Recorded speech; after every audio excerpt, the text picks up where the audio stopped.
German Shepherd was hanging by one paw from a skyscraper. What baby did next left everyone in tears. The story you're about to listen will break your heart and then put it back together again. What happens when a 5-year-old girl notices something no one else can see? The answer will leave you in tears. Don't forget to like, share, subscribe, and let us know where you're watching from. The morning sun streamed through the kitchen window of the Parkers' 15th floor apartment, casting golden squares across the breakfast table.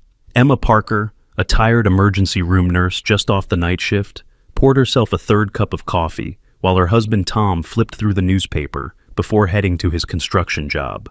Their daughter Mia, a tiny wisp of a girl with curious eyes that seemed to take in more than most 5-year-olds, suddenly stopped eating her cereal. "Mommy," Mia said, her spoon frozen halfway to her mouth, "there's a dog about to fall." Emma rubbed her eyes, the exhaustion of a 12-hour shift weighing on her. "What was that, sweetheart?" "A dog. He's hanging from that tall building." Mia pointed out the window toward the gleaming skyscraper that stood across from their apartment complex. Tom looked up from his newspaper, exchanging a knowing glance with his wife. This wasn't the first time Mia had seen something unusual. Last month, she insisted there was a bird with a broken wing on their balcony before anyone had spotted it.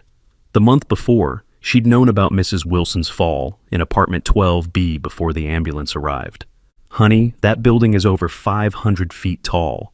You can't possibly see a dog from here," Emma said gently. But Mia pushed away her cereal bowl and pressed her face against the window. "He's there, Mommy. He's scared. He's hanging by his paw on the window cleaning thing. The 30th floor. Please look." Tom sighed and folded his newspaper. "I'll humor her," he whispered to Emma, who shrugged. He joined Mia at the window. "Show me where you think you see this dog, princess." Mia's finger jabbed at the glass. "There, count up. 1, 2, 3, 30 floors. See the blue platform thing? He's hanging from it." Tom squinted, straining his eyes. There was indeed a window-washing platform visible at approximately the 30th floor of the Horizon Tower, but it was too far away to make out any details. "I don't see any dog, Mia," he said, though his voice carried a hint of uncertainty. Emma joined them, the steaming coffee mug warm in her hands. "Tom, use the binoculars, the ones we got for bird watching." Tom retrieved the binoculars from the hall closet. As he focused on the distant building, his casual smile faded. "Holy..." He stopped himself, remembering Mia was present. "Emma, take a look at this." Emma took the binoculars, peering through them with tired eyes that suddenly widened in shock. There, on the 30th floor of the Horizon Tower, a large German Shepherd was indeed hanging by one paw from the edge of a window washing platform, its body dangling precariously over the street below. "Oh my God," she gasped. "Mia's right. There's actually a dog out there. How did you see that without binoculars, Mia?" But Mia wasn't listening. She was pulling on her shoes with determined little fingers. "We have to help him, Mommy. He's calling for help." Emma grabbed the phone, dialing emergency services, while Tom knelt beside Mia. "How did you know, Princess? That building is so far away." Mia looked at her father with eyes that seemed older than her years. "I just heard him calling. He's very scared, Daddy." Within 20 minutes, Emma, Tom, and Mia had rushed downstairs and across the street to the base of the Horizon Tower. A crowd was already gathering, necks craned upward. Someone had called the local news station, and a van with the Channel 7 logo pulled up as the Parkers arrived. "That's my dog," a voice called out. An elderly man in a hospital gown and robe sat in a wheelchair near the building entrance, an attendant standing nervously behind him. "That's my Max. He must have followed me when they took me to the hospital yesterday." Emma approached the man. "Sir, you shouldn't be out of the hospital." The old man's eyes were fixed on the tiny shape high above. "I had to come when they told me. He's all I have left." His hands trembled in his lap. "My name's Walter Hayes. I live on the 31st floor. Max must have gotten out somehow." More emergency vehicles arrived. Fire trucks, police cars, and an animal rescue unit. The crowd had grown to nearly 100 people, all watching in helpless horror as the German Shepherd struggled to maintain its grip on the platform. Fire Chief Davis, a stern-looking woman with salt and pepper hair pulled into a tight bun, assessed the situation through high-powered binoculars. "That platform is damaged. Looks like it broke loose from one of its cables. We can't send anyone up there. It won't hold the weight of an adult." Officer Ben Rodriguez, a compassionate young cop who had just joined the force, shook his head. We can't just let the dog fall. We might have to, said Howard Jenkins, the building manager, a nervous man in an ill-fitting suit who kept dabbing at his forehead with a handkerchief. If that platform gives way, it could cause damage to the building or injure someone below. We should clear the area and wait for nature to take its course. You mean wait for the dog to fall to its death? Tom asked, his voice rising. The building manager flinched. I'm just thinking of liability, sir. A murmur of disapproval rippled through the crowd. The helicopter can't get close enough, Chief Davis announced after a radio consultation. The wind between these buildings creates a tunnel effect. It's too dangerous. Walter Hayes sobbed quietly in his wheelchair. Please, please save him. Mia tugged on her mother's sleeve. Mommy, Max is talking to me. Emma knelt beside her daughter, brushing a strand of hair from her face. What do you mean, sweetie? The dog. His name isn't Max, it's Thunder. The old man forgot because he's been sick. Mia's voice was matter of fact. He says he was trying to find help for his person when he got stuck. Walter Hayes looked up at Mia's words. Thunder? That was what my late wife called him. I started calling him Max after she passed. How could this child know that? Emma and Tom exchanged worried glances. Mia had done this before, known things she couldn't possibly know. Thunder needs help, Mommy. He's slipping, Mia said urgently, her eyes fixed on the distant platform. As if on cue, the crowd gasped as the German Shepherd's paw slipped slightly, causing the animal to scramble for a better grip. The platform tilted precariously. We're running out of options, Chief Davis admitted. The structural engineers say we can't secure the platform from above or below without risking it breaking away completely. What about from inside the building? Tom asked. The nearest windows don't open wide enough for an adult to reach out, explained the building manager. They're safety windows. They only open about 8 inches. Mia tugged on Tom's hand. Daddy, I can help him. Thunder's showing me how. Tom crouched down to his daughter's eye level. Mia, honey, there's nothing you can do. The grown-ups are trying to figure this out. But he's telling me, Mia insisted, her voice rising. He knows a secret way. There's a special door behind the big plant on the 30th floor. It leads to where the window washers keep their things. The building manager's eyebrows shot up. What? How could she know about the maintenance access? That's not on any public building plans. Tom looked at the manager. Is she right? Is there such a door? Howard Jenkins nodded slowly. Yes, but it's kept locked. Only maintenance personnel have the key.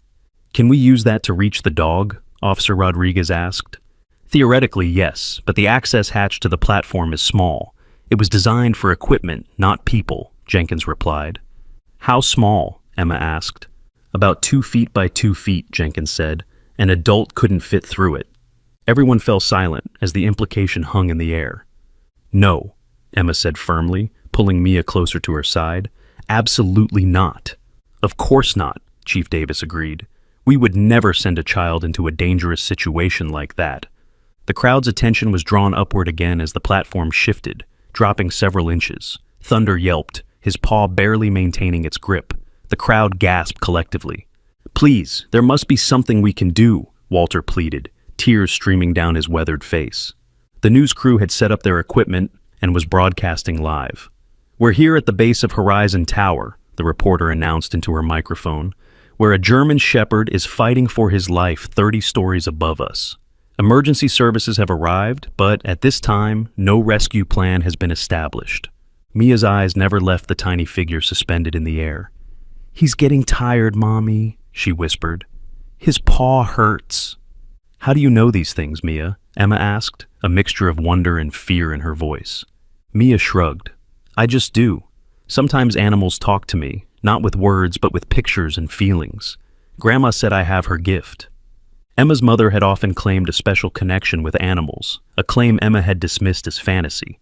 Now, she wasn't so sure. A second cable on the platform snapped with a sharp crack that could be heard even from the ground. The platform lurched dramatically to one side, now hanging by only one cable. Thunder scrambled desperately, somehow maintaining his grip, but it was clear he wouldn't last much longer. We have minutes, not hours, Chief Davis said grimly. Mia suddenly pulled away from her mother's grasp. I have to help him now. Before anyone could react, she darted toward the building entrance. Mia, Emma called, rushing after her daughter. Tom was a step behind, but Mia was quick and small. She slipped through the revolving door and into the lobby. "Stop that child," the building manager called to the security guard, but the guard was too slow. Mia reached the elevator bank and pressed the up button repeatedly. People in the lobby stared at the little girl in confusion. Emma and Tom burst through the doors just as an elevator arrived and its doors slid open. "Mia Parker, you stop right this instant," Emma shouted. But Mia had already darted into the elevator. A businessman stepped out, confused by the commotion, inadvertently blocking Emma and Tom's path. The elevator doors began to close. "30th floor," they heard Mia call out as the doors shut. "Call upstairs," Tom shouted to the security guard. "Tell them to stop a little girl when the elevator opens." The guard fumbled with his radio while Emma frantically pressed the call button for another elevator. Outside, the crowd watched in confusion as the drama unfolded both above and below them. "The girl from earlier just ran into the building," the news reporter informed her viewers. "Her parents appear to be in pursuit. We're not sure what's happening, but it seems she may be attempting to reach the dog somehow." Officer Rodriguez spoke urgently into his radio, calling for officers to secure the 30th floor, but the building was large with multiple elevator banks and stairwells. Finding one determined little girl wouldn't be easy. "She said something about a door behind a plant," the building manager remembered suddenly. "That's the west corridor. We need to focus our search there." Inside the elevator, Mia stood quietly, watching the numbers climb. Her heart was pounding, but not from fear. She felt Thunder's fear instead, his desperation, his pain. But she also felt his determination, his loyalty to the old man who had cared for him. "I'm coming," she whispered. "Hold on just a little longer." The elevator chimed as it reached the 30th floor. The doors opened to reveal an empty hallway decorated in corporate beige with landscape paintings spaced evenly along the walls. Mia stepped out, then closed her eyes for a moment, listening to something only she could hear. "This way," she murmured to herself, turning left. She padded quietly down the carpeted corridor, passing closed office doors. Most of the offices were empty due to the commotion outside. Those employees who remained were clustered at the windows on the opposite side of the building, watching the drama unfold. Mia reached the end of the hallway where it turned right. There, just as she had somehow known, stood a large potted ficus tree. Behind it, partially hidden, was a service door marked "Maintenance, Authorized Personnel Only." She tried the handle, locked, but Thunder had shown her something else. Mia knelt down and reached beneath the pot, her small fingers searching until they found a magnetic key case stuck to the bottom of the metal plant stand.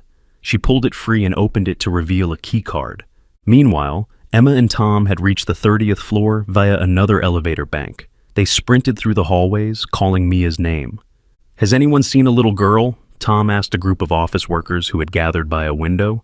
"A little girl with brown hair? I think I saw her heading toward the west corridor," one woman replied, pointing. Emma and Tom raced in that direction, their faces pale with fear. Back at the maintenance door, Mia swiped the keycard through the reader. The light turned green, and the lock clicked. She pushed the door open to reveal a narrow utility corridor lined with pipes and electrical conduits. The air was cooler here, with a slight breeze suggesting an opening to the outside somewhere ahead. Mia stepped inside, letting the door swing shut behind her. The corridor was dimly lit by sporadic emergency lights. She walked forward purposefully, guided by Thunder's mental images. Left turn, right turn, through a narrow passage, down a short flight of metal stairs. The maintenance corridors were a maze, but Mia navigated them without hesitation. Finally, she reached another door, this one with a large warning sign. "Caution, window washing equipment access, fall hazard." Outside the building, the crowd had grown even larger. Police had established a perimeter, keeping people at a safe distance in case the platform, or, God forbid, the dog, fell. Air mattresses designed for high-fall rescues were being inflated, though everyone knew they might not be enough to save Thunder from such a height. "We've got movement inside the building," the reporter announced suddenly. "It appears someone is approaching the window nearest to the platform." All eyes turned to see a small figure appear at a window on the 30th floor, just a few feet from the dangling platform. Is that a child?" Chief Davis asked incredulously. Emma and Tom, who had just raced back outside after failing to find Mia, looked up in horror. "Oh my God, that's our daughter!" Emma screamed. The crowd gasped as the small window opened, and Mia's face became visible. She was looking not down at the crowd, but over at Thunder, who had turned his head toward her, his ears perking up despite his precarious position. "How did she get in there?" the building manager spluttered. "That section is supposed to be secure." "She knew about the maintenance door," Tom said, his voice hollow with fear.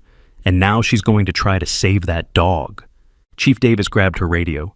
"All units, we have a child in danger on the 30th floor west side. I need every available firefighter to that location now." But everyone knew the firefighters wouldn't reach Mia in time. The platform gave another lurch, now hanging at a 45-degree angle. Thunder's paw was slipping. "Mia!" Emma screamed, her voice lost in the wind between the buildings. From her position at the window, Mia could now see Thunder clearly. The German Shepherd's intelligent eyes were fixed on her, filled with pain but also with a spark of hope. The platform he was hanging from was just beyond her reach, about 3 feet away and slightly below the window. Behind her, Mia heard pounding on the door she had come through. Adult voices called her name, but she knew they wouldn't reach her in time to save Thunder. "It's okay," she said softly to the dog. "I can hear you. I'm here to help." For a moment, it seemed as though the entire city held its breath, watching the impossible drama unfold 30 stories above the street. A tiny 5-year-old girl and a desperate German Shepherd, both in mortal danger, connected by something beyond ordinary understanding. Thunder's paw slipped another inch. Time was running out. The small maintenance room Mia had entered was cramped and dusty, filled with cleaning supplies and equipment for the window washing platforms. Through the narrow window, she could feel the cool rush of air from 30 stories up. Thunder's eyes never left hers, as if he understood she was his only hope. "I'm going to help you," Mia whispered, her voice barely audible above the wind. "I know you're scared." What happened next stunned the crowd below. Mia began talking to the dog, not in baby talk or the way people usually speak to animals, but in hushed, deliberate tones, as if having a conversation. More surprising was how Thunder responded. His frantic movements calmed slightly, his eyes locked on the little girl. "She's communicating with it somehow," the reporter said into her microphone, disbelief evident in her voice. "The dog seems to be responding to her." Emma clutched Tom's arm so tightly her knuckles turned white. "How is she doing that? Tom, she's going to fall." Chief Davis was coordinating with her team, trying to find the fastest route to reach Mia. "We need to get up there now. That window is not designed for emergency access." Mia leaned farther out of the window, studying the distance between her and Thunder. The platform had shifted again, making it impossible for her to reach the dog without leaving the relative safety of the maintenance room. "He belongs to Walter," Mia called down to no one in particular, her voice carried away by the wind. "He needs his heart medicine. That's why Thunder escaped, to find help." Walter Hayes looked up in astonishment from his wheelchair. "My heart medication? I left it at home when the ambulance came yesterday. How could she possibly know that?" Officer Rodriguez knelt beside the elderly man. "Sir, is that true about your medication?" Walter nodded, his eyes wide. "Yes, I have a prescription I need to take twice daily. The hospital has been giving me doses, but Thunder was there when I had my heart attack last year. He barked until neighbors came to help." The murmurs in the crowd grew louder. How could a 5-year-old girl know such specific details? Inside the maintenance room, Mia was searching through the equipment. She found a coil of thin rope used for securing tools. With small, determined hands, she tied one end around the sturdy metal pipe that ran along the wall. "Please, baby, don't do anything dangerous," Emma shouted from below, though she knew her daughter couldn't hear her. "The firefighters are coming." But Mia seemed to be operating on a different wavelength, driven by something only she understood. She tied the other end of the rope around her waist, creating a makeshift safety line. The knots she made were surprisingly complex for a child her age. "Where did she learn to tie knots like that?" Tom asked, bewildered. Emma shook her head, tears streaming down her face. "I don't know. I never taught her that." Through the window, Mia called to Thunder again. "I'm coming to help you. Don't be scared." The crowd below collectively held their breath as Mia carefully climbed onto the window ledge. The maintenance window was small, but just large enough for her tiny frame to slip through. With the rope secure around her waist, she began to edge out onto the narrow ledge that ran alongside the building. "No!" Emma screamed, burying her face in Tom's chest. He held her tightly, his own face a mask of terror. "God help her," Chief Davis whispered, her professional detachment momentarily cracking. Mia moved with unexpected grace, her small feet carefully finding purchase on the ledge. The wind whipped her hair around her face, but her expression remained focused, determined. She inched closer to the dangling platform, the rope trailing behind her. Inside the building, firefighters had finally reached the maintenance area door, only to find it locked from the inside. "Break it down!" came the order, and they began ramming the heavy door. "They won't reach her in time," the building manager said, his face ashen. On the ledge, Mia had reached the point closest to Thunder. Still, at least 2 feet of open air separated them. The platform groaned, the last cable fraying visibly. "Jump to me," Mia called to Thunder. "I know you can do it." The crowd gasped. Was she expecting the dog to jump to the ledge? Thunder whimpered, his back legs scrabbling uselessly against the tilted platform. "Your person needs you," Mia said, her voice somehow carrying clearly despite the height and wind. "Walter needs you to be brave." At the sound of his owner's name, Thunder's ears perked up again. His intelligent eyes seemed to assess the distance, calculating. "She's trying to get the dog to jump to her," the reporter explained to her viewers. "But the gap seems too wide, and if either of them falls from this height—" She didn't need to finish the sentence. Everyone knew what would happen. Walter Hayes struggled to his feet from his wheelchair, ignoring the protests of his hospital attendant. "Thunder!" he called upward, with all the strength his weakened body could muster. "Good boy! You can do it!" Whether Thunder heard his master's voice or was responding to some unspoken communication from Mia, the German shepherd suddenly tensed, gathering what little strength remained in his exhausted muscles.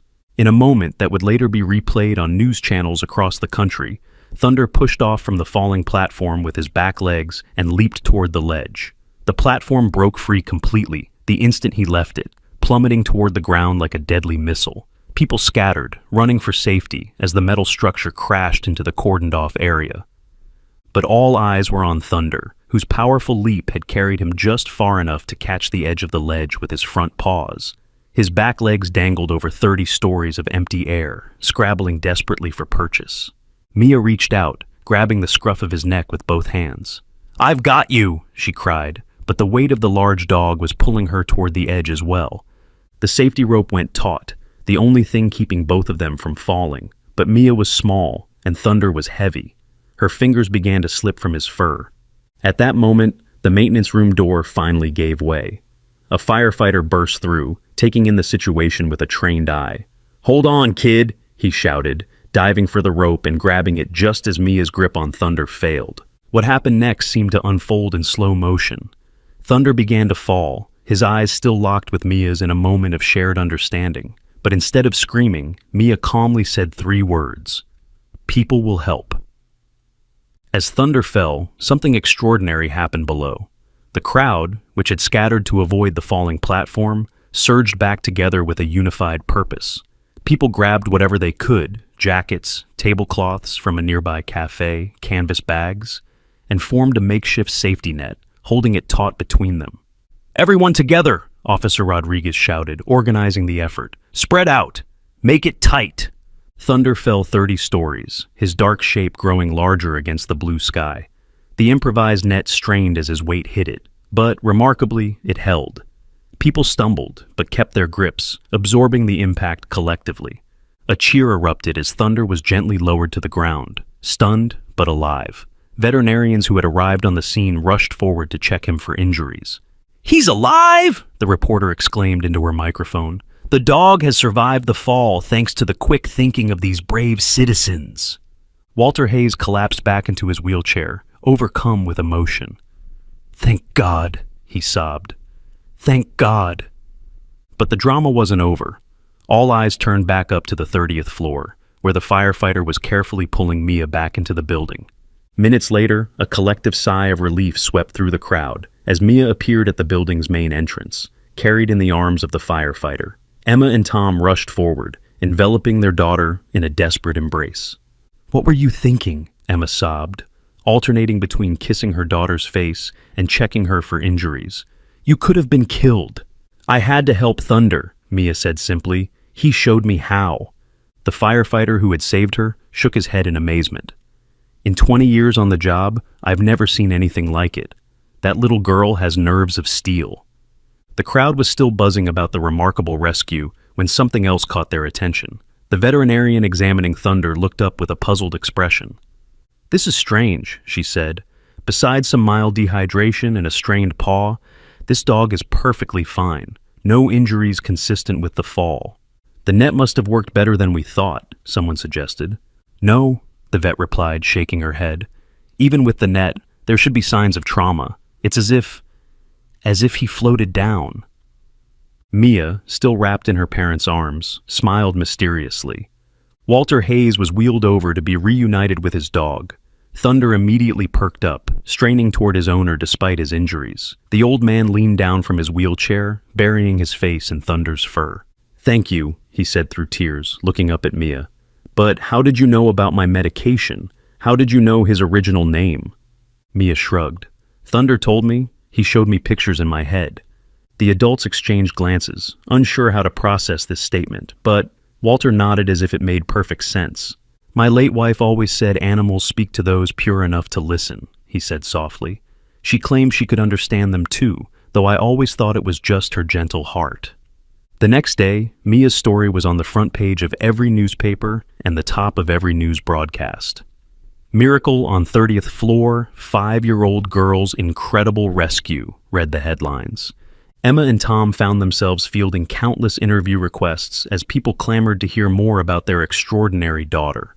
Scientists wanted to study her, skeptics wanted to debunk her, and believers wanted to celebrate her. But for Mia, life continued as normal.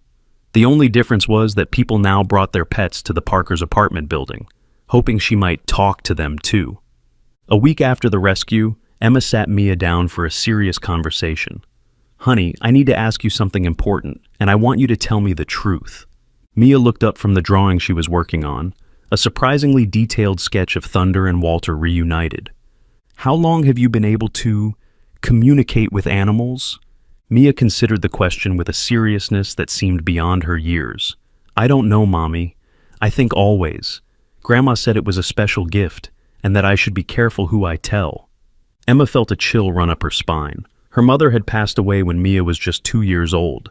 They had never had such a conversation, at least not that Emma knew of. "And what else did Grandma tell you?" "That some people wouldn't understand, that they might be scared of things they can't explain."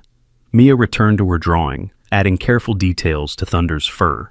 "She said the animals would tell me who needed help." Tom, who had been listening from the doorway, joined them. "Mia, what exactly do you hear from the animals? Is it like talking?" Mia shook her head. "Not words like we use, more like feelings, pictures, sometimes memories." She looked up at her father with earnest eyes, like when Thunder showed me about Walter's heart stopping and how he barked until the neighbors came, or how he remembered the secret maintenance door from watching the cleaning people use it. Emma and Tom exchanged glances. The incident had raised so many questions they weren't sure they wanted answers to. "Am I in trouble?" Mia asked, noting their serious expressions. "No, sweetheart," Emma said quickly. "What you did was very brave. Dangerous, but brave. We're just trying to understand." "The thing is, Mia," Tom added gently, "most people can't do what you can do. It makes you very special." Mia nodded solemnly. "I know. Thunder told me there aren't many people who can hear them. That's why he was so scared when he saw me. He didn't think anyone would understand what he was trying to do." Later that evening, after Mia had gone to bed, Emma and Tom sat in their living room, trying to process everything that had happened. "My mother used to say she could sense when our old cat was sick before any symptoms showed," Emma said quietly. "I always thought she was just being overly attached to the pet." "Do you think this is genetic?" Tom asked, struggling with the concept. Emma shrugged helplessly. "I don't know what to think anymore, but you saw what happened out there. Mia knew things she couldn't possibly have known." Their conversation was interrupted by a knock at the door. Tom opened it to find Walter Hayes standing there, looking much improved from the last time they had seen him. Thunder sat obediently at his side, his injured paw bandaged but otherwise appearing healthy and alert. "I'm sorry to disturb you," Walter said, "but Thunder insisted on coming here. He's been restless all day, pulling toward your building whenever we go out." As if on cue, Thunder's ears perked up, and his gaze fixed on something behind Tom. Mia, who should have been asleep, stood in the hallway in her pajamas.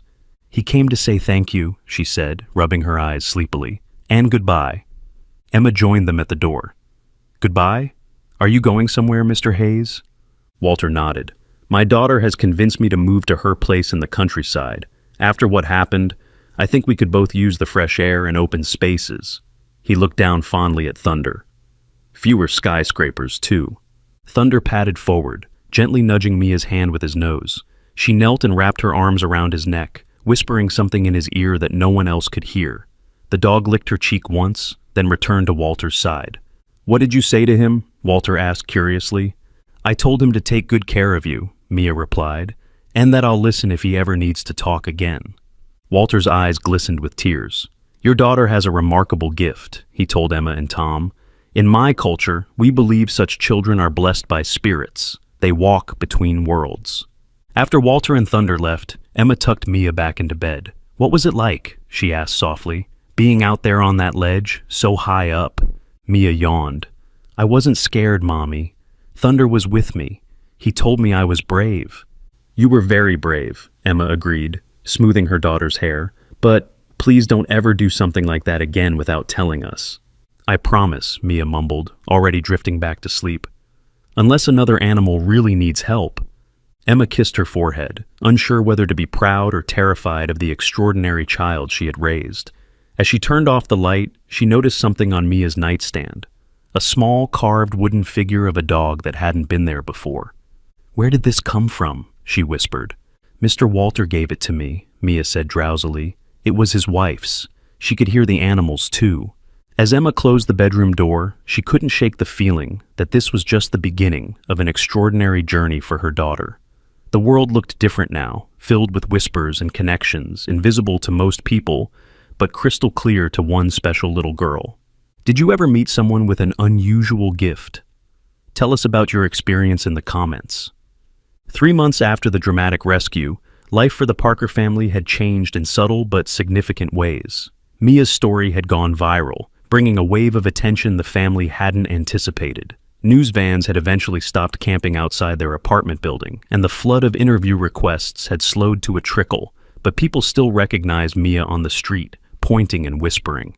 There's the animal whisperer girl, they'd say, or that's the skyscraper hero. Emma had returned to her nursing job at the hospital, but her coworkers treated her differently now, asking questions about Mia that Emma didn't know how to answer. Tom found himself fielding curious inquiries from fellow construction workers who had seen the rescue on the news. For Mia, the biggest change was how openly she now embraced her special ability. Before the incident with Thunder, she had kept most of her animal communications to herself, instinctively understanding that others might find it strange. Now, with her parents' cautious encouragement, she spoke more freely about what the animals told her. On a crisp Saturday morning, Emma was preparing breakfast when she noticed Mia standing by the apartment window, staring intently at something outside. What are you looking at, sweetie? Emma asked, a slight edge of worry in her voice. Since the skyscraper incident, anytime Mia gazed out a window for too long, Emma's heart rate increased. The birds are talking about a storm coming, Mia said matter-of-factly. They're gathering extra food.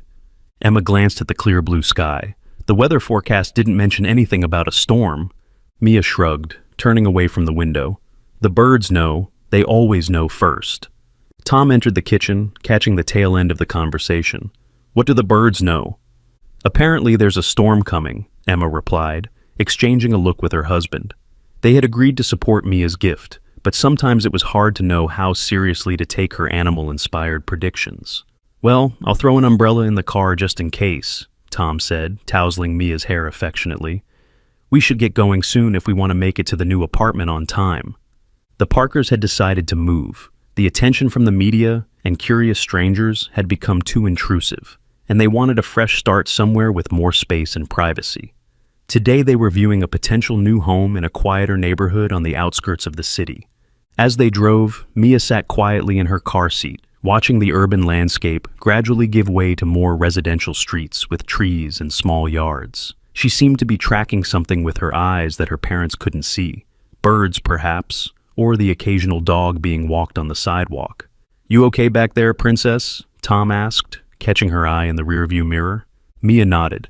The animals are different here, not as loud or scared. Emma turned in her seat to look at her daughter. What do you mean by loud? In our apartment, the animals are always shouting, Mia explained. Too many people, too much noise, not enough trees. Here, they're calmer. Tom pulled the car up to a modest two-story house with a small but well-kept front yard. This is it, he announced. What do you think?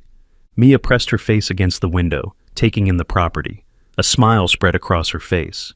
There's a rabbit family living under that bush, she said, pointing. They say no cats live in this house. That's good. The real estate agent, Ms. Rivera, was waiting for them on the front porch. She greeted them warmly, having been briefed by Emma beforehand about Mia's unique sensitivity. Hello, Mia, she said, kneeling slightly to meet the child at eye level. I've heard a lot about you. Would you like to explore the backyard while I show your parents the inside of the house? Mia looked to her mother for permission, and when Emma nodded, she skipped happily toward the gate that led to the backyard. Just stay where we can see you, Emma called after her. As Ms. Rivera led them through the house, explaining its features and history, Emma kept glancing out the windows to check on Mia. Her daughter was wandering around the modestly sized yard, occasionally stopping to examine something in the grass or look up at the trees. The previous owners were an elderly couple, Ms. Rivera was saying. They kept the place in great condition, but decided to downsize after their children moved out of state. It seems perfect for us, Tom said, admiring the solid construction. Plenty of space, but not too much to maintain. A sudden clap of thunder interrupted their conversation. They all turned toward the windows in surprise. That's strange, Ms. Rivera said, frowning at the darkening sky. The forecast was clear all day. Emma and Tom exchanged a look, remembering Mia's earlier comment about the birds predicting a storm. We should get Mia inside, Emma said. But when they looked out at the backyard, Mia was nowhere to be seen. Mia, Tom called, sliding open the back door and stepping onto the patio. Mia, where are you? The backyard was empty. A swing set in the corner swayed slightly in the increasing wind. Rain began to fall, light at first, but quickly becoming heavier. She must have gone around the side of the house, Emma suggested, trying to keep the panic from her voice.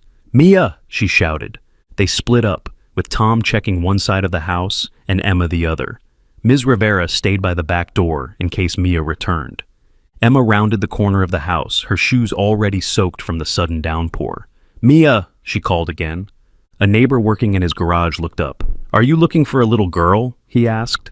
Emma nodded frantically. My daughter. She was just in the backyard. The man pointed down the street. I saw a kid heading that way a few minutes ago. Seemed in a hurry. Thank you, Emma said, already running in the direction he had indicated. Tom, she shouted. This way. Tom joined her, and together they jogged down the tree-lined street, calling Mia's name. The rain was coming down in sheets now, reducing visibility and soaking them to the skin. There, Tom suddenly pointed. About half a block ahead, a small figure in a yellow raincoat, which Emma belatedly realized Mia hadn't been wearing when they arrived, was walking purposefully toward what appeared to be a park or wooded area at the end of the street. Mia! Emma shouted over the sound of the rain. Mia, stop! Either Mia didn't hear, or she chose to ignore them. She continued forward, disappearing into the trees, just as Emma and Tom reached the park entrance. The area was wilder than it had appeared from a distance, less of a manicured park, and more of a small forest preserve with trails winding through dense trees. Mia was no longer visible. Which way did she go? Tom panted, trying to catch his breath. The rain was still coming down hard, making it difficult to see the muddy paths clearly. Emma was about to suggest they split up again when they heard a faint sound. Not Mia's voice, but the distinctive bark of a dog, coming from somewhere deeper in the woods. That way, Emma said, pointing toward the sound.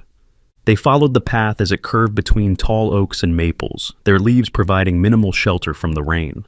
The barking grew louder, more insistent. Finally, they rounded a bend and saw Mia kneeling on the ground next to a large oak tree. She was leaning over, reaching into what appeared to be a hollow at the base of the trunk. The yellow raincoat she wore was several sizes too big, clearly not hers. Mia! Emma called, relief washing over her. Mia looked up, her face breaking into a smile when she saw her parents. I found them, Mommy, she called back. Just like the big dog said I would. Tom and Emma exchanged confused glances as they approached their daughter. What big dog? Tom asked. Mia, why did you run off like that? You scared us half to death. Mia pointed to her oversized raincoat. The man with the sad eyes gave me his coat. He was looking for his dog, but he couldn't find her. She just had babies and got scared in the storm. Emma knelt beside her daughter, pushing back the hood of the raincoat to look at her properly. What man, sweetheart? Did you talk to a stranger? The thought sent a chill through her that had nothing to do with the rain. He was nice, Mia insisted. He was worried about Daisy. That's her. She pointed into the hollow of the tree. Emma and Tom peered in to see a bedraggled-looking border collie huddled protectively around a litter of tiny puppies, no more than a few days old. She ran away when the storm started, Mia explained. Dogs get scared of thunder sometimes, even mama dogs. She found this tree to keep her babies dry. The border collie whimpered softly, but didn't growl or show any signs of aggression toward them. If anything, she seemed relieved to have been found. Mia, you can't just run off like that, Emma said, though her tone had softened at the sight of the dog and her puppies. You have to tell us where you're going. There wasn't time, Mia said simply. The man was crying. He thought Daisy and her babies might die in the storm. Tom looked around uneasily. Where is this man now? As if in answer to his question, they heard someone calling from further down the path. Daisy, where are you, girl? A moment later, a man in his 40s appeared around the bend. He was soaking wet, with no jacket or raincoat, his thinning hair plastered to his scalp. His eyes widened when he saw the group gathered around the tree. You found her, he exclaimed, rushing forward. Oh, thank God. The border collie's tail began to wag as her owner approached. He dropped to his knees beside the tree hollow, tears mingling with the rain on his face. She's been missing since last night, the man explained, gently stroking Daisy's head. She was close to having her pups, and then the storm hit earlier than expected. I've been searching for hours.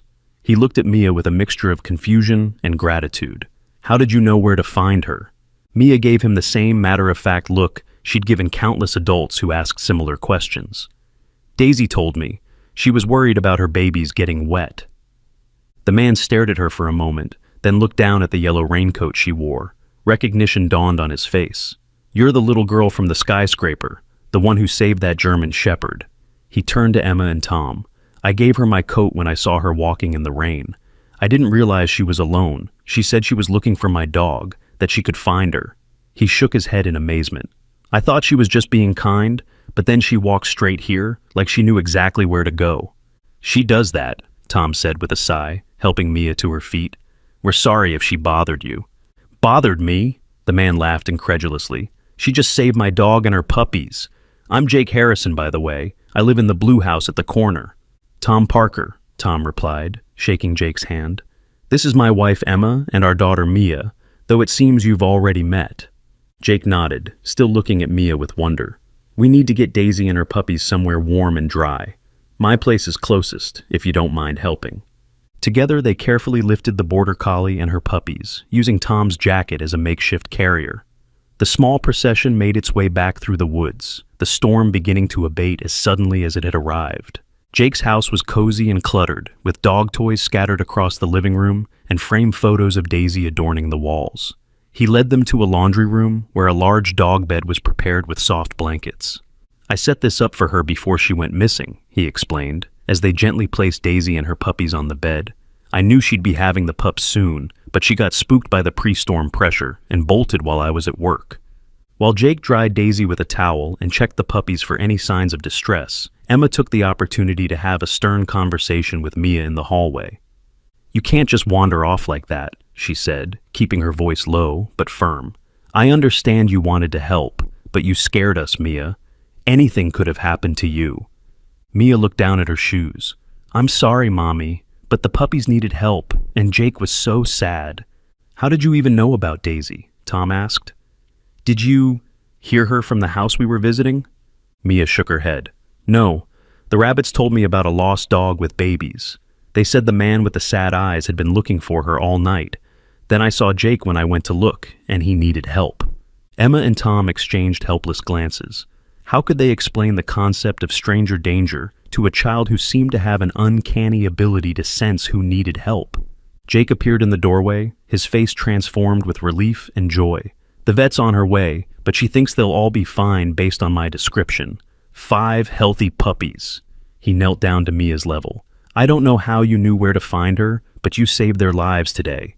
Thank you. Mia smiled. Daisy says thank you too. She was afraid you'd be mad at her for running away. Jake's eyes widened slightly, but he recovered quickly. I could never be mad at her. I was just worried. He stood and addressed Emma and Tom. Please, let me make you all some hot chocolate or coffee. It's the least I can do after you got soaked helping me. While Jake busied himself in the kitchen, Tom pulled Emma aside. So much for a quiet, normal house viewing, he whispered. Emma sighed. At least the real estate agent got to see what she's dealing with right away. She glanced at Mia, who was peeking into the laundry room to check on Daisy. Do you think we'll ever have a normal day again? Probably not, Tom replied, but there was a note of pride in his voice. Our daughter is extraordinary. We just have to figure out how to keep her safe while she's busy saving the world one animal at a time. The vet arrived shortly after, confirming that Daisy and her puppies were indeed healthy, despite their adventure. As she examined them, she chatted with Jake about proper care for newborn puppies. You'll need to monitor them closely for the first few weeks, she advised. Make sure Daisy is eating enough to maintain her milk production, and watch for any signs of distress in the puppies. Jake nodded seriously, taking mental notes. As the vet packed up her equipment, he glanced at the Parkers, who were preparing to leave now that the crisis was resolved. Wait, he said suddenly. You were looking at the Morgan place down the street, weren't you? The house for sale? Emma nodded. Yes, we were in the middle of a viewing when Mia disappeared. Jake seemed to consider something for a moment, then said, It's a great neighborhood. Lots of families with kids, good schools, and... He hesitated. People here tend to mind their own business. They're friendly, but not nosy. Tom understood what Jake was implying. That would be a nice change. We've had some challenges with privacy since Mia's story went public. I can imagine, Jake said, looking at Mia with newfound respect. Well, if you do decide to move here, you'd have at least one neighbor who understands your situation. He smiled. And I have a feeling Daisy would love to see more of her rescuer. After saying their goodbyes and promising to let Jake know their decision about the house, the Parkers headed back to the car. Ms. Rivera was still waiting, having taken shelter in her own vehicle during the worst of the storm. I'm so sorry about all this, Emma began, but the real estate agent waved her apology away. Are you kidding? This is the most exciting house showing I've ever had. She smiled at Mia. Your mom told me you were special, but I had no idea. As they drove home, the skies clearing as suddenly as they had darkened, Emma reflected on the day's events.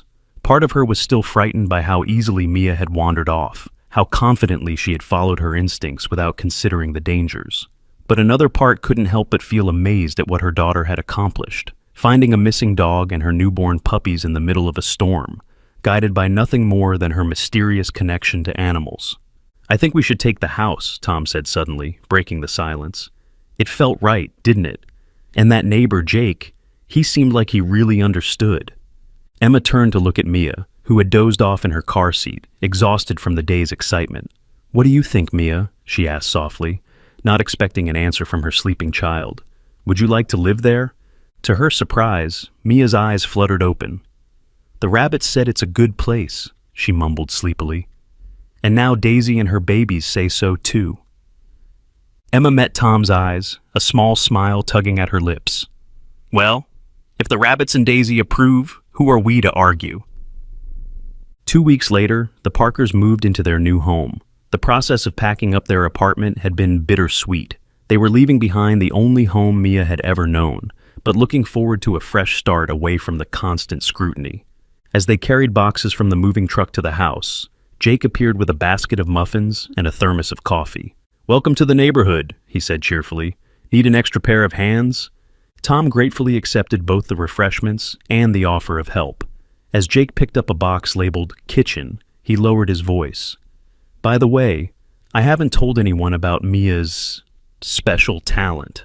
Figure that's your story to share if and when you want to. Thanks, Tom said, genuinely touched by the man's discretion. We appreciate that. Emma, who was organizing boxes in the living room, watched through the window as Mia explored the backyard. Her daughter moved with purpose, stopping at specific spots as if greeting invisible residents. The rabbit family under the bush, probably, or perhaps other creatures Emma couldn't see or hear. For a moment, Emma was struck by how ordinary the scene appeared. Just a little girl playing in her new backyard. And yet how extraordinary it actually was. Mia was communing with a world that existed alongside their own, but remained inaccessible to most people. Emma thought back to what Walter Hayes had said months ago. In my culture, we believe such children are blessed by spirits. They walk between worlds. At the time, she had filed the comment away as a nice sentiment. Now, watching Mia kneel to examine something in the grass, her small hand extended as if in greeting, Emma wondered if the old man had been right after all. Her daughter walked between worlds, hearing voices others couldn't hear, seeing connections others couldn't see. It was a gift, but it was also a responsibility, one that Emma and Tom were still learning how to navigate as parents. "Hey," Tom said, coming up behind her and wrapping his arms around her waist. "What are you thinking about?" Emma leaned back against him, her eyes still on Mia. "Just that our life is never going to be normal again, is it?" Tom chuckled softly. "Probably not, but normal is overrated anyway." As they watched, a butterfly landed on Mia's outstretched finger. She held perfectly still, her face a picture of delight, as the delicate creature opened and closed its wings. "No," Emma agreed, smiling despite her concerns. "Normal is definitely overrated. Have you ever moved to a new place because of something unexpected? What happened that made you change your life?" 6 months had passed since the Parkers moved into their new home. The neighborhood had proven to be everything they'd hoped for, friendly but respectful of their privacy. The viral story of the girl who rescued the German Shepherd had gradually faded from public memory, allowing the family to establish a more normal routine. Mia had started kindergarten at the local elementary school, where she was making friends and adjusting well, despite occasional incidents involving the class hamster telling her things, or her uncanny ability to calm agitated pets during the school's animal education days. Her teacher, Ms. Winters, had been understanding after a brief, discreet conversation with Emma about Mia's unique sensitivity. It was a crisp autumn Saturday when the phone call came that would once again challenge the Parkers' attempt at a normal life. Emma was raking leaves in the front yard while Tom and Mia built a birdhouse in the garage when her cell phone rang. She didn't recognize the number, but answered anyway. "Hello, Mrs. Parker. This is Dr. Linda Chen from City General Hospital." The woman's voice was professional but warm. "I'm calling regarding a patient of mine, Walter Hayes."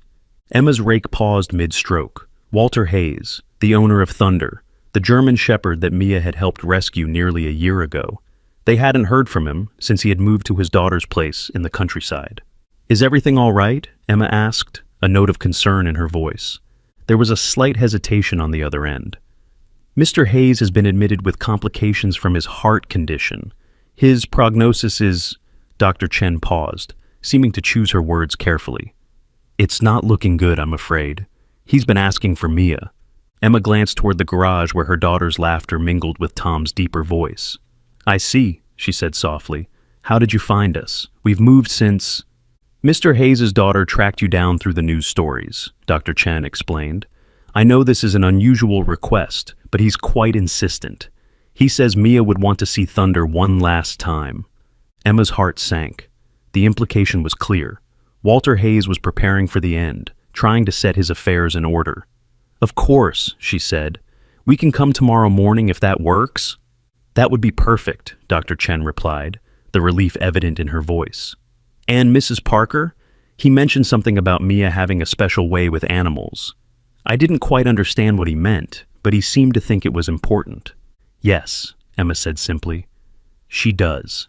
After ending the call, Emma stood motionless in the yard, the rake loose in her grip. How would she explain this to Mia? Her daughter understood more about death than most children her age, an inevitable consequence of her connection to animals, who lived shorter lives and spoke frankly about such matters. But this would be different. This was someone she knew, someone she had helped. Tom noticed her expression when she finally entered the garage. He set down his hammer and whispered, "Everything okay?" Emma shook her head slightly and mouthed, "Later." That evening, after Mia had gone to bed, Emma explained the situation to Tom in hushed tones at the kitchen table. "Do you think we should take her?" Tom asked, his brow furrowed with concern. "It could be pretty distressing." Emma cupped her mug of tea between her palms. "I think we have to. Walter specifically asked for her, and I don't know, Tom. When has Mia ever shied away from helping someone who needed her, whether human or animal?" Tom nodded slowly. "You're right, and Thunder will be there. She'd never forgive us if we kept her from saying goodbye." The next morning, they explained to Mia where they were going. To their surprise, she didn't seem shocked or upset by the news. "I know," she said, pulling on her favorite sweater. "Thunder told me last night in my dream. He said his person is very tired and needs to go to sleep soon, but he's worried about what will happen to Thunder." Emma and Tom exchanged glances. After all this time, Mia's matter-of-fact statements about her animal communications still caught them off guard. "And how do you feel about that, sweetheart?" Emma asked gently. Mia considered the question as she tied her shoes. "Sad, but Thunder says it's like when the leaves fall off the trees. They have to fall so new ones can grow in spring. Mr. Walter is like an old leaf." On the drive to the hospital, Mia sat quietly in the back seat, watching the autumn landscape blur past the window. Occasionally, she would point out animals that caught her attention: a red-tailed hawk circling above a field, a fox slipping into the underbrush, a herd of deer grazing in a distant meadow. At the hospital, Dr. Chen met them in the lobby. She was younger than Emma had expected, with kind eyes and a gentle demeanor. "Thank you for coming," she said, shaking their hands. She knelt to Mia's level. "And you must be the famous Mia. Mr. Hayes has told me all about how brave you were." Mia nodded solemnly. "Is Thunder here?" Dr. Chen smiled. "Yes, he's in the garden with Mr. Hayes' daughter, Patricia. It's a special arrangement. We don't usually allow pets, but given the circumstances..." She stood and addressed Emma and Tom. "I should prepare you. Mr. Hayes has declined rapidly in the past 24 hours. He's on comfort measures only now." "We understand," Tom said, taking Emma's hand and squeezing it gently. Dr. Chen led them through the hospital corridors to a small garden courtyard, enclosed by the building on all sides. Benches and planters created a peaceful oasis in the midst of the clinical environment. Seated on one of the benches was a middle-aged woman with Walter's same gentle eyes. Beside her, Thunder lay at attention, his gaze fixed on the hospital doors as if waiting for someone. The moment Mia stepped into the garden, Thunder's ears perked up. He rose to his feet, his tail wagging hesitantly. "Thunder!" Mia called, breaking free from her parents to run to the German Shepherd. Thunder met her halfway, his entire body wiggling with excitement. He licked her face as she threw her arms around his neck in a tight embrace. Patricia Hayes watched with a mixture of amazement and emotion. "He's been so listless these past few days," she said as Emma and Tom approached. "This is the most animated I've seen him." Emma introduced herself and Tom. "We're so sorry about your father." Patricia nodded, brushing away a tear. "Thank you for coming. It meant so much to him to see your daughter again. He's been talking about her non-stop since his condition worsened, about how she saved Thunder, how she knew things she couldn't possibly know." She hesitated. "I thought it was the medication making him confused, but seeing Thunder's reaction to her just now..." They watched as Mia knelt beside Thunder, her small hands gently stroking his fur, while she whispered in his ear. The dog listened with unusual intensity, occasionally nudging her with his nose or licking her cheek. "She's telling him that it's okay to be sad," a fragile voice said from behind them. They turned to see Walter Hayes being wheeled into the garden by a nurse. He was much thinner than when they'd last seen him, his skin pallid and his breathing labored, but his eyes lit up at the sight of Mia and Thunder together. "Dad, you should be resting," Patricia said, hurrying to his side. "I'll rest soon enough," Walter replied with a weak smile, "but first, I need to speak with Mia." At the sound of his voice, both Thunder and Mia looked up. The German Shepherd immediately went to his master, resting his head on Walter's knee. Mia followed, standing respectfully beside the wheelchair. "Hello, Mr. Walter," she said. "Thunder says you've been very brave." Walter's eyes filled with tears. "Not as brave as him, or you." He reached out a trembling hand to stroke Thunder's head. "I need to ask you something important, Mia." Mia nodded, her expression serious beyond her years. "Thunder is going to need a new home soon," Walter said, his voice barely above a whisper. "Patricia can't keep him because of her husband's allergies. I thought maybe, with your special gift." "I can help find him the perfect home," Mia said confidently. "He showed me already." Walter blinked in surprise. "He did?" Mia nodded. "He showed me a place with lots of trees and a big yard, a place where he can help other people who are sad or sick." She looked at her parents. "Like a helper dog for people in hospitals." Patricia gasped softly. "That's exactly what Dad and I were discussing. There's a therapy dog training program at the Veterans Hospital near my home. The director is a friend of mine, and she said Thunder would be perfect for it, with his temperament and intelligence." Walter shook his head in amazement. "You see? She knows. She always knows." He beckoned Mia closer. "There's something else I want to give you." From the pocket of his robe, he withdrew a small carved wooden box, its surface worn smooth from years of handling. "This belonged to my wife, Caroline. She had the same gift you have, though not as strong." He opened the box to reveal a delicate silver bracelet with small animal charms dangling from it. "She would have wanted you to have it." "Dad, that was Mom's favorite," Patricia began, but stopped when she saw the look of peace on her father's face. "It's where it belongs now," Walter said firmly. He took the bracelet and fastened it around Mia's wrist. It was too large for her, but she looked at it with reverence. Caroline always said the bracelet helped her focus when the animal voices became too many or too loud. Perhaps it will help you too one day. Mia examined the tiny charms, a dog, a cat, a bird, a horse, and several others, each exquisitely detailed. "Thank you," she said solemnly. "I'll keep it safe." Walter nodded, satisfied. "There's one more thing." He gestured for Patricia to come closer. "In my desk at home, top drawer, there's a manuscript. Caroline was writing a book about her experiences, her gift. She never finished it. I want Mia to have it when she's older." Patricia nodded, tears streaming down her face. "Of course, Dad." Walter leaned back in his wheelchair, suddenly looking exhausted. "I think I need to rest now," he murmured. As the nurse prepared to wheel him back inside, Mia stepped forward once more. "Thunder wants to say something," she said. Walter paused, his eyes finding his faithful companion. Thunder placed his paws on the wheelchair armrests, bringing himself to eye level with his master. With gentle dignity, he licked Walter's cheek once, then pressed his forehead against the old man's in a gesture of profound connection.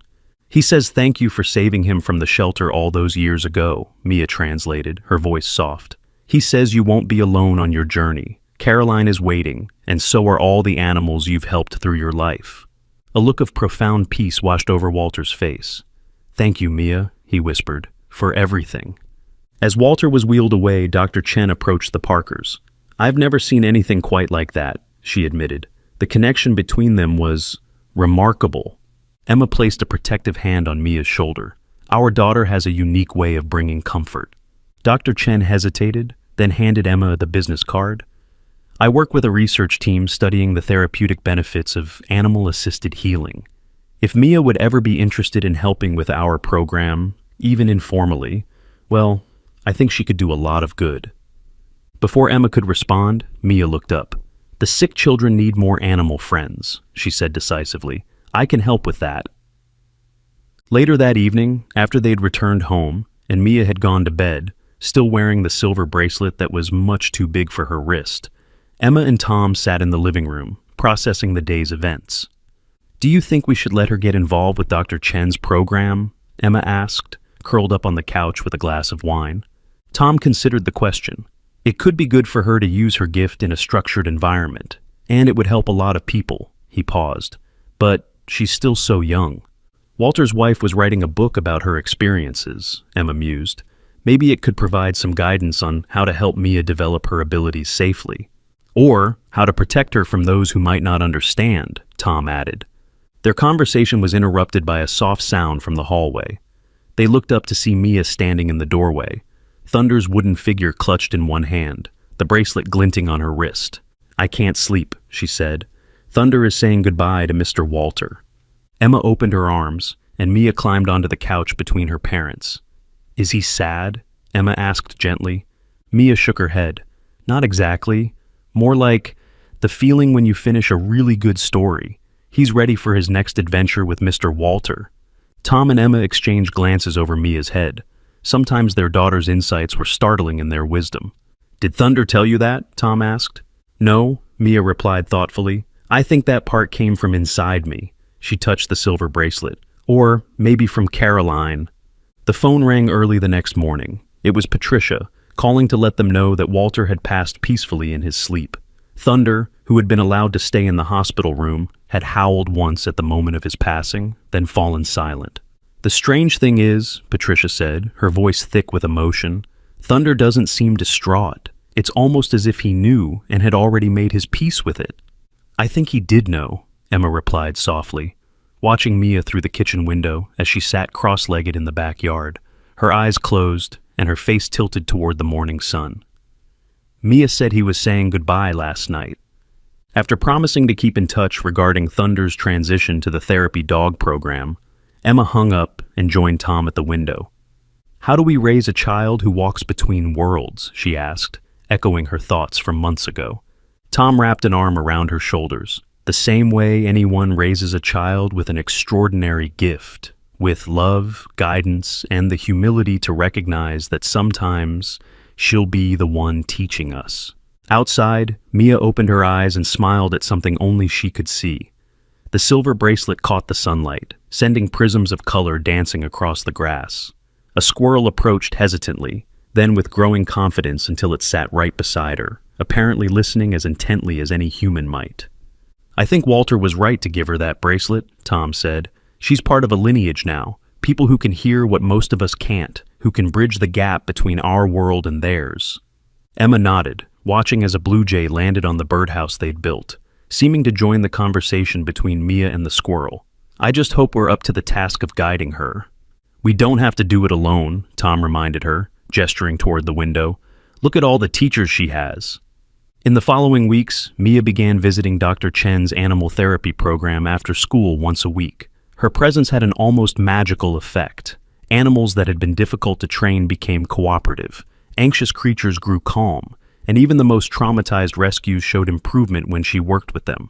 Thunder thrived in his new role as a therapy dog. His intelligence and gentle nature made him a natural, and his story as the dog rescued by a child from a skyscraper gave hope to many of the patients he visited. The manuscript that had belonged to Caroline Hayes proved to be a treasure trove of insights. Though unfinished, it contained detailed accounts of her experiences communicating with animals, techniques she had developed to manage the constant influx of animal voices, and the challenges she had faced from skeptics and believers alike. One passage in particular resonated with Emma. "Those of us who hear the animals are never truly alone, but the gift can be isolating in its own way. We exist in the overlap between two worlds, never fully belonging to either. The key is to find those rare souls who may not share our ability, but who believe in it without question, who can anchor us to the human world while respecting our connection to the animal one." As winter gave way to spring, the Parker family settled into a new normal, one that embraced Mia's extraordinary gift rather than trying to contain or hide it. Her reputation in the community grew, not as the skyscraper hero, but as a child with a special connection to animals. Neighbors brought their pets to her when they were unwell or distressed. Local veterinarians consulted her on particularly puzzling cases, and the animal therapy program flourished under her influence. One evening, as Emma tucked Mia into bed, she noticed her daughter twisting Caroline's bracelet around her wrist. It was still too large, but Mia refused to stop wearing it. "Does it help?" Emma asked, echoing Walter's words from months ago. "With the animal voices?" Mia nodded sleepily. "When they all talk at once, I touch the charms and picture a big, beautiful door in my mind. I can open it wide to hear everything, or just a little bit to hear only the important things." "That sounds like a very useful skill," Emma said, smoothing her daughter's hair. "Caroline must have been very wise." "She was," Mia agreed, her eyes already closing. "She says hello, by the way." Emma froze, her hand suspended above Mia's head. "What did you say?" But Mia was already asleep, her breathing deep and even, the bracelet glinting in the soft glow of the nightlight. Emma backed quietly out of the room, her heart racing. Had Mia actually communicated with Caroline's spirit? Or was it just the imaginings of a child blurring the lines between memory and fantasy? After everything they'd witnessed, Emma wasn't sure the distinction mattered anymore. In the hallway, she paused to look at a new family photo they had hung on the wall. Emma, Tom, and Mia, with Thunder sitting proudly beside them. It had been taken at Thunder's graduation from the therapy dog program, all of them smiling broadly at the camera. What the photograph didn't show were the countless unseen presences that now enriched their lives, the animals that sought Mia's counsel, the wisdom of Caroline's writings, the memory of Walter's kindness, and perhaps even something more, something that transcended the boundaries between life and death, between the world of humans and the world of animals. Emma touched the frame gently, a smile playing at her lips. Their life might never be normal by conventional standards, but it was extraordinary in all the ways that mattered. Do you believe some people have special connections with animals or other unexplained abilities? What experiences have made you believe in things beyond ordinary understanding? 5 years passed, bringing changes both expected and surprising to the Parker family. Mia, now 10 years old, had grown into a confident, compassionate child whose extraordinary gift had become an integral part of not just her life, but the entire community's. The animal therapy program that had started with Thunder had expanded into a full-fledged healing center where animals and humans helped each other recover from physical and emotional traumas. Dr. Chen had secured funding for research into the measurable benefits of animal-assisted therapy, with Mia as a special consultant despite her young age. Emma had reduced her nursing hours to help manage Mia's increasingly busy schedule: school, therapy sessions, veterinary consultations, and the occasional emergency animal rescue. Tom had built a small animal shelter in their backyard, a place where injured or abandoned creatures could recuperate under Mia's attentive care before being released back into the wild or placed with loving families. Thunder, now an elderly dog with distinguished gray around his muzzle, remained the flagship therapy dog of the program. He had helped countless veterans, children, and elderly patients over the years. Though he moved more slowly now, his intelligence and empathy seemed only to deepen with age. He visited the Parker home often, a beloved friend and link to the beginning of Mia's public journey.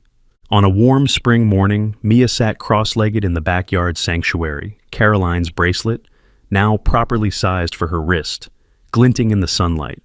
Around her, an unlikely assembly of animals rested peacefully: a recuperating hawk with a splinted wing, 2 orphaned fox kits sleeping in a nest box, a 3-legged rabbit nibbling contentedly on fresh greens, and Thunder, who despite his advanced age had walked all the way from the Veterans Hospital to visit. Emma watched from the kitchen window, a cup of coffee cooling in her hands. She'd grown accustomed to such scenes, but they never ceased to amaze her.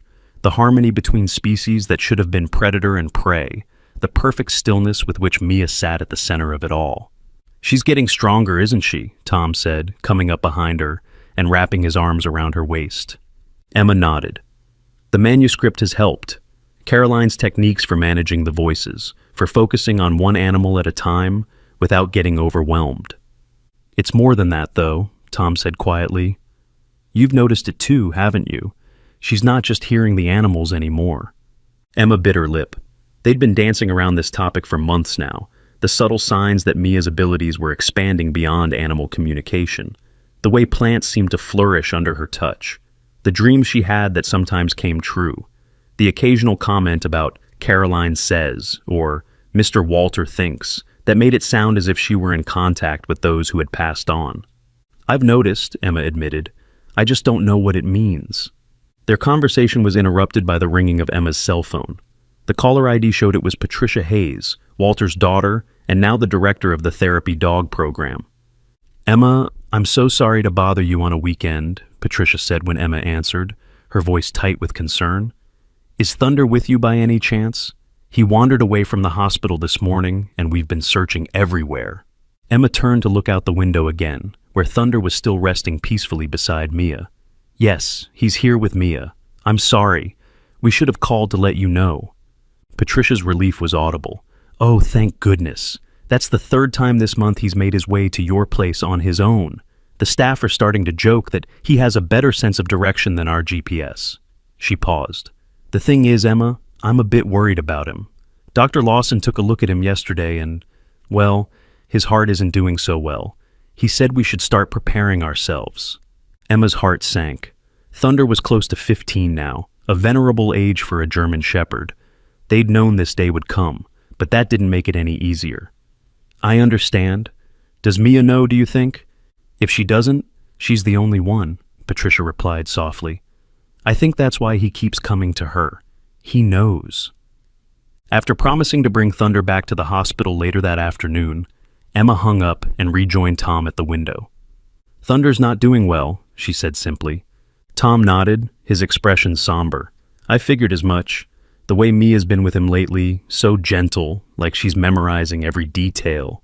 Outside, as if sensing they were talking about him, Thunder lifted his gray muzzle and looked directly at the window. His eyes, though clouded with age, held the same intelligence and dignity they always had. He gave a single solemn wag of his tail before laying his head back down on his paws. "She's going to take it hard," Emma said. Thunder was her first real connection, the one who started everything. "She understands death better than most adults," Tom reminded her. "Remember what she said about Walter? That it was like leaves falling, so new ones could grow." Emma nodded, but her concern remained. This would be different, more personal, more painful. That afternoon, as they prepared to take Thunder back to the Veterans Hospital, Mia sat with him in the backyard, their foreheads pressed together in the same gesture Thunder had once shared with Walter. "Is she saying goodbye?" Tom whispered, as they watched from a distance. "I think they both are," Emma replied. The drive to the hospital was quiet, with Thunder lying across the back seat, his head resting on Mia's lap. She stroked his fur continuously, whispering things only he could hear. At the hospital, Patricia met them at the entrance, her face lighting up at the sight of Thunder. "There you are, old friend," she said, kneeling to greet him. "You had us worried." Thunder licked her hand once, then looked up at Mia with a question in his eyes. "It's okay," Mia said aloud. "You can stay here now. I understand." Patricia glanced at Emma and Tom, who shrugged slightly. They had grown used to these one-sided conversations. "Would you like to come in for a bit?" Patricia offered. "Some of the veterans have been asking about Mia. They say the therapy dogs are different when she's around, more intuitive somehow." Inside the hospital's therapy wing, the effect of Mia's presence was immediately apparent. Therapy dogs that had been resting in their beds suddenly perked up, tails wagging. A cat that usually kept to itself in a corner of the community room sauntered over to rub against Mia's legs. The veterans, many of them dealing with PTSD or recovering from physical injuries, brightened visibly when Mia entered, calling out greetings and making space for her in their circle. "Here comes the animal whisperer," one older man said fondly. "Thunder, you old rascal, you went to fetch her for us, didn't you?" Thunder wagged his tail, looking more energetic than he had all day. For the next hour, Mia moved from veteran to veteran, each therapy animal following her lead, as she somehow matched the perfect animal to each person's needs. She seemed to instinctively know who needed the calm presence of a cat in their lap, who would benefit from the exuberant greeting of a younger dog, who needed Thunder's wise, steady companionship. "It's remarkable," Dr. Chen said, joining Emma and Tom as they watched from the doorway. "I've been studying animal-assisted therapy for years, but I've never seen anything like this. The way she intuitively understands both the animals and the patients, bringing them together in the most beneficial way possible." Patricia nodded in agreement. "It's like she can read what each person needs emotionally and then communicate that need to the perfect animal match." "Has she ever said anything about seeing or sensing things beyond the animals?" Dr. Chen asked tentatively. "Energies, perhaps, or intuitions about people's emotional states?" Emma hesitated, exchanging a glance with Tom. They had always been protective of the full extent of Mia's abilities, concerned about how others might react or exploit her. "We've noticed some things," Tom acknowledged carefully. "Why do you ask?" Dr. Chen looked slightly embarrassed. "I've been keeping detailed notes on the therapy sessions when Mia is present versus when she's not. The improvements in patient outcomes are statistically significant enough that we've been able to secure a major research grant." She paused. "But science can only measure what it can see. I suspect there's more happening here than our instruments can capture." Before Emma or Tom could respond, they were interrupted by a commotion from the community room. Thunder had collapsed, his breathing labored, his eyes fixed on Mia as she knelt beside him. The veterinarian on staff rushed over, quickly examining the elderly dog. "His heart's failing," she said grimly. "We need to get him to the treatment room." "No," Mia said with surprising authority for a 10-year-old.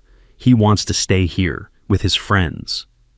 The veterans had formed a protective circle around Thunder and Mia, their faces solemn with understanding. Many of them had seen comrades fall. They recognized the dignity in Thunder's choice. Patricia gave a tearful nod to the veterinarian. "Let him stay. It's what he would want." The next moments unfolded with a grace that seemed almost choreographed. The other therapy animals gathered close, forming a ring around Thunder. The veterans who could knelt beside them, while those in wheelchairs leaned forward, hands outstretched in support. Mia sat cross-legged with Thunder's head in her lap, her hands gently stroking his fur. Her bracelet caught the light as she moved, the tiny animal charm seeming to glow with an inner light. "He wants me to tell you all something," Mia said, her voice clear in the hushed room. He says thank you for letting him help you heal. It gave him purpose after Mr. Walter left. The veterans nodded, many wiping away tears. He says animals understand pain in a different way than people do. They don't get caught in the past or worry about the future. They just feel what's happening right now. Mia looked around the circle. He hopes he helped you learn to do that too. He did, one veteran said gruffly. That dog taught me more about living in the moment than any therapist ever could. Thunder's breathing grew more labored, but his eyes remained fixed on Mia. She leaned down to whisper something in his ear, something private just between them. Whatever she said seemed to bring him peace. His tail gave one final, feeble wag, and then, surrounded by those who loved him, the brave German shepherd who had once dangled from a skyscraper took his last breath. The silence that followed was profound, broken only by soft sobs from some of the veterans and staff. But Mia's face, though tear-streaked, held a strange serenity. He's with Mr. Walter now, she said softly. And Caroline, too. They're showing him a beautiful meadow where he can run without his old hips hurting.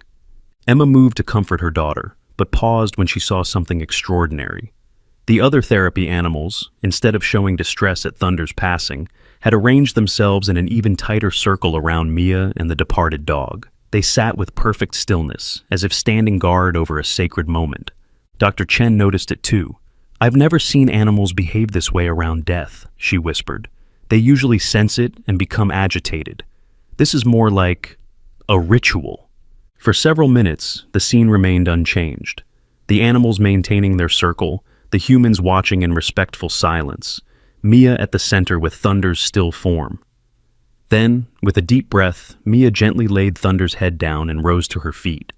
He's gone now, she said simply, but he'll still help people, just in a different way. The drive home was quiet, each of them lost in their own thoughts. Mia sat with Caroline's bracelet between her fingers, occasionally touching one of the charms as if drawing comfort from it. Are you okay, sweetheart? Emma asked as they pulled into their driveway. Mia nodded. I'm sad, but not too sad. Thunder wasn't scared at all. He was ready. You helped him be ready, Tom said. That was a beautiful thing you did for him.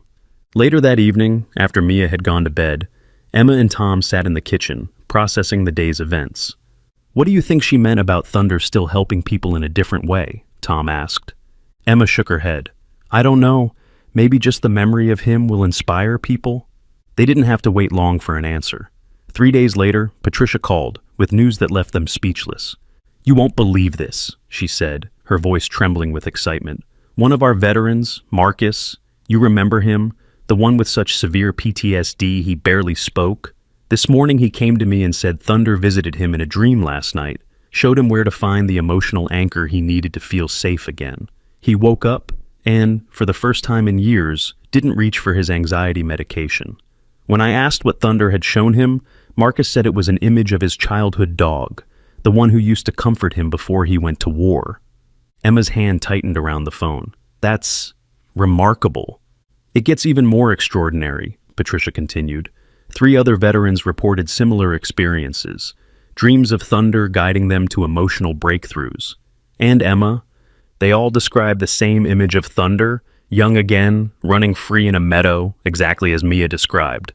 After the call ended, Emma sat motionless at the kitchen table, trying to make sense of what she'd heard.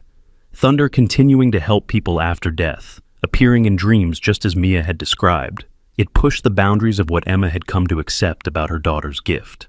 Tom found her still sitting there an hour later. What's wrong? He asked, alarmed by her expression. Emma told him about Patricia's call. It's one thing to accept that Mia can communicate with animals, she said, but this, if she can somehow facilitate a connection between Thunder's spirit and these veterans. Maybe it's not so different, Tom suggested after a thoughtful pause. She's always been a bridge between worlds, the animal world and ours. Maybe death is just another boundary she can cross. The next morning, Emma found Mia in the backyard sanctuary, surrounded as usual by an assortment of animals. The fox kits had been released back into the wild, but new residents had taken their place.